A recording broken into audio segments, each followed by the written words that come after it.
How you doing? Welcome back to Joe Stunner Boxing. Hope you're doing well. If you are new to the channel and you could subscribe to the channel, I would appreciate that a great deal. Please consider subscribing to the channel. And if you could like the video, if you do like it, then that would be a big plus too. Thanks always for your support. Okay, so I wanted to talk a little bit about something that was on my mind, and that is how certain boxers are considered sort of heroes, or purveyors of some sort of moral compass, and how they sometimes set themselves up as men of the people or women of the people.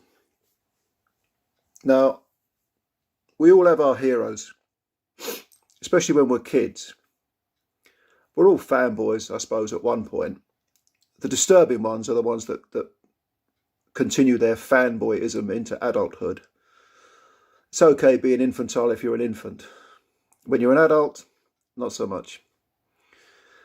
So going back, being the age I am, one of my heroes was Muhammad Ali. And it wasn't just because he was an incredible heavyweight, I think the best heavyweight ever, and I'm not alone in that view. It was just what he represented. He was prepared to throw everything away. His talent, he did throw his peak years away in a sense. The world championship, millions and millions of dollars over a moral point.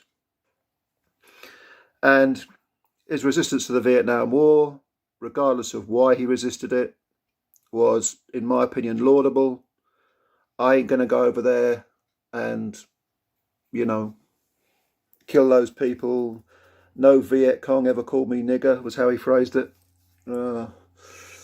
And this took sort of an unfathomable amount of guts.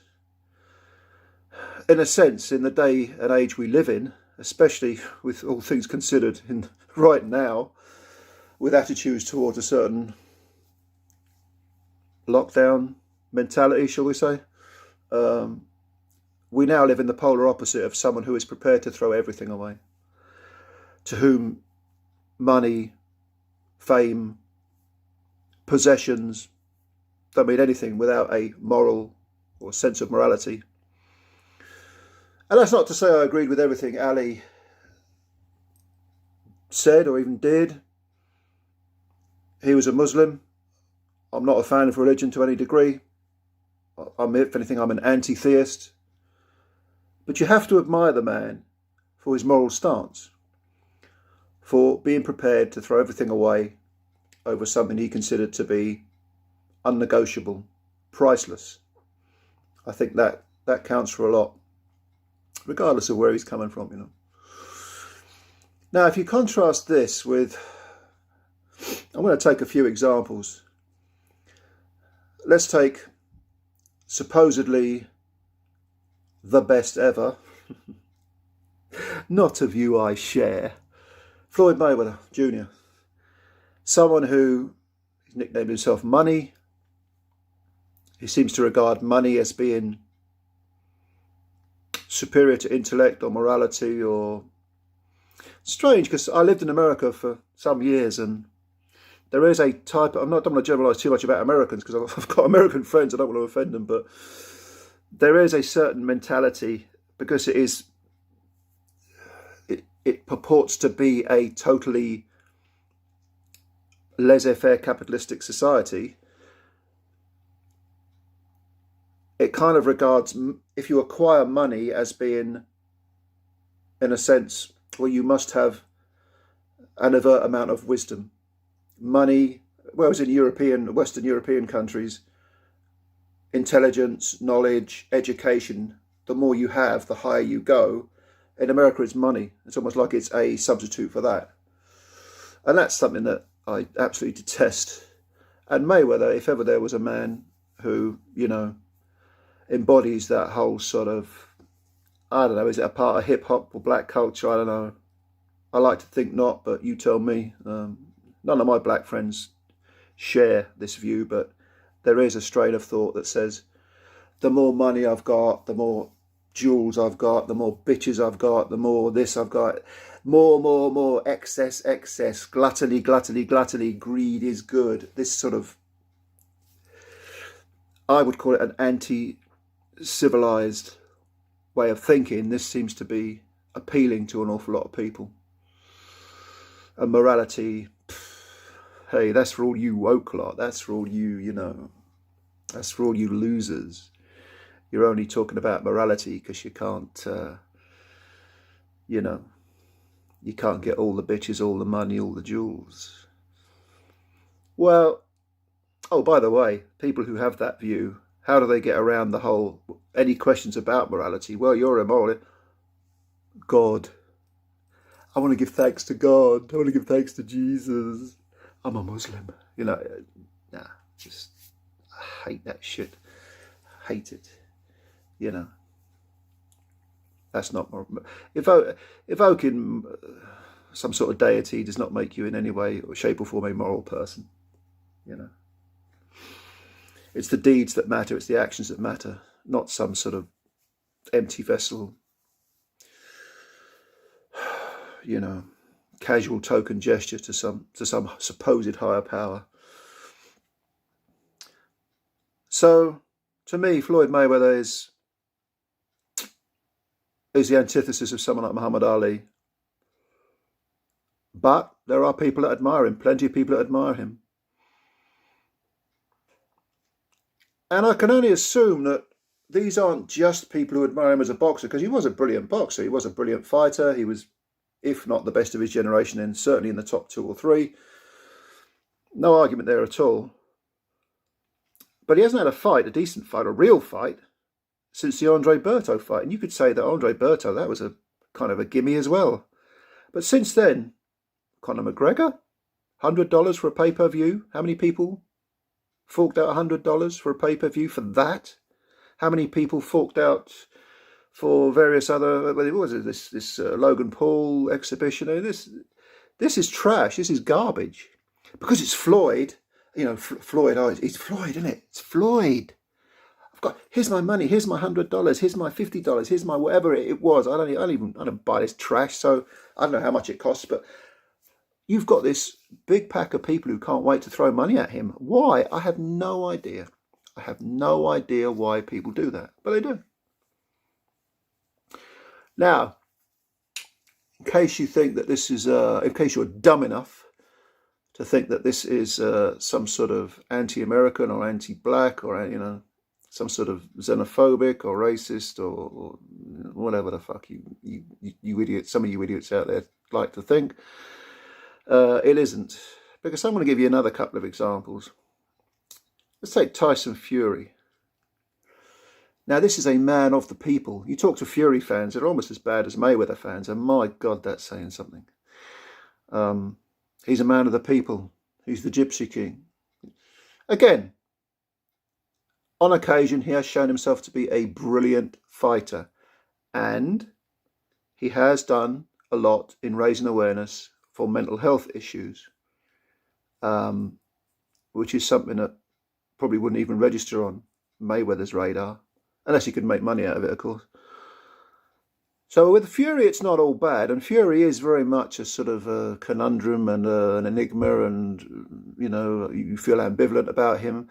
He speaks everything in interviews from absolute insightful intelligence and common sense to absolute brazen stupidity. Some of his quotes have been really quite profound, and some have portrayed him as being dumber than dog shit. So he runs the whole gamut of emotions, intellect, etc. But a man of the people?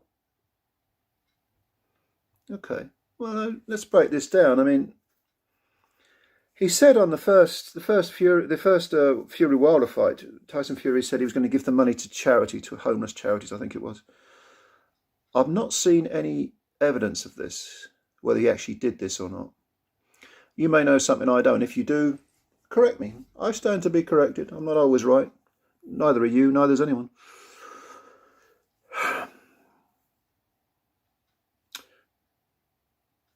If for a man of the people, of his people, the Gypsy King, I would question his previous statements that I'll never fight again in Britain. Why not? That's where your people are. Surely you want to fight in Britain again. Surely you want to be there for your people. You want to give your people, a chance to see you. There's no point in playing to the gallery if the gallery's empty. You want it filled with all your apostles, with all your minions, your followers. Well, as it happens, he might fight again in Britain if he can just push aside Dillian White. Or maybe if he does fight Dillian White, maybe that'll be in Britain. I don't know. But to make that statement, Britain doesn't love me. Britain doesn't care about me. Well, I'm going to America. I'm going to stay in America. Okay. But it doesn't indicate that you're a man of the people, including your own people. Also, there's the issue of money. Again, we're getting back to money. Money doesn't bother me. I'm not interested in money, says Tyson Fury. I don't fight for the money. I fight because I'm a fighting man, because I'm bred to do it. And, I'm paraphrasing, but all this sort of stuff. Well, if that's the case, why are you talking about 50 quid for a pay-per-view? Why do you have to get 50 million or 40 million or whatever the fuck it was he got paid? 40, 50, 60 million, I don't know what he got paid. Why do you have to collect tens of millions of pounds? Why can't you just have 10 million? Can you survive on 10 million? I know you've got a lot of kids, but 10 million goes a long way. Or maybe 20 million. If you're really feeling generous, how about 6, 7, 8 million? Can you survive on that, Tyson? Can you? Could you survive on that in order so that your fans, the people, your people, don't have to fork through the nose in these very, very dark times where people are losing their livelihoods, their jobs? A lot of them are losing their sanity. Again, mental health issues. How about offering a bit of hope? How about cutting a bit of slack to your people? To the ones that have made you who you are? I don't see too much of that going on from a financial point of view. And I know what some people will say. What about Anthony Joshua? His pay-per-views are all through the roof. Well, Anthony Joshua's pay-per-views were cheaper, generally speaking, cheaper than the Fury Wilder ones. But, yeah, Joshua is supposedly someone who's transcended the sport. All the mums and dads love him, the old grannies love him and all this sort of thing.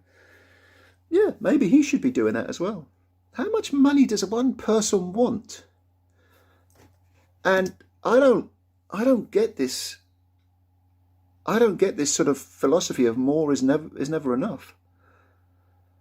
The one thing you can say about Mayweather is at least he's honest. At least he almost laughs in the faces of these people who say, here's my $100 for a pay-per-view to watch you fight Conor McGregor, or, I passed it Pacquiao or whatever. Here's another. These people are so fucking dumb. And he sort of laughs in their faces as he's taking the money. Thank you, you mug. At least he's honest, though. With Fury, and to a lesser extent, I suppose you could say this is true of Joshua, they don't do that. They carry on pretending that they are superstars. And, well, they are superstars, I suppose you could say. But that they are of the people, that they represent us somehow. They don't represent us at all. Mayweather doesn't, Joshua doesn't, and Fury doesn't. And I can understand someone saying, yeah, they're great boxers, though. I love watching them. I love watching them as well. Well, not so much Mayweather towards the end, because, I much prefer the pretty boy Floyd to the Money Mayweather, more exciting fighter. But as he moved up in weight and got older, he had to adjust and amend. And that guy's a clever businessman. Clever in inverted commas, because he knows how to squeeze the rag dry with people who have got more fucking money than common sense. Okay? And Fury's pretty much the same. So, heroes in boxing. I would say never ever put your faith, blind faith, into the hands of any other human being at any level. Celebrity, sportsman, even someone you know, even a member of your family. Don't be blind about putting your life in their hands, and never ever live vicariously through other human beings. especially the rich and famous, because you don't know them. You may think you know them, you may think you understand them, but you don't. If you want to have your own identity and live your own life, I would say that you need to look inwards as well as outwards. We learn a lot by looking outwards and observing, but be objective. Don't ever succumb to any slavish devotion to anything. And look inwards and be honest and be objective with yourself as well as other people. Because, you know, you can admire Mayweather all you like, but his money is not in your bank account. His gold is not on your wrist. His women are not in your bed. Same with Tyson Fury, you know, the Gypsy King. Okay. But does he really represent the average traveller, the average roamer? I'm not convinced. And I know a lot of traveller lads who really love Tyson Fury, and they're good people, you know. But yeah, just a few thoughts on fame, fortune, and this idea that, you know, somehow we live vicariously through the deeds of others. That's not really living at all. So let me know your thoughts. Leave them in the comments below. Hit the like button if you could on this video if you enjoyed it. Hit subscribe if you've not already subscribed. If you have subscribed, thank you so much for joining me again. As always, take care. We will speak again soon. Bye for now.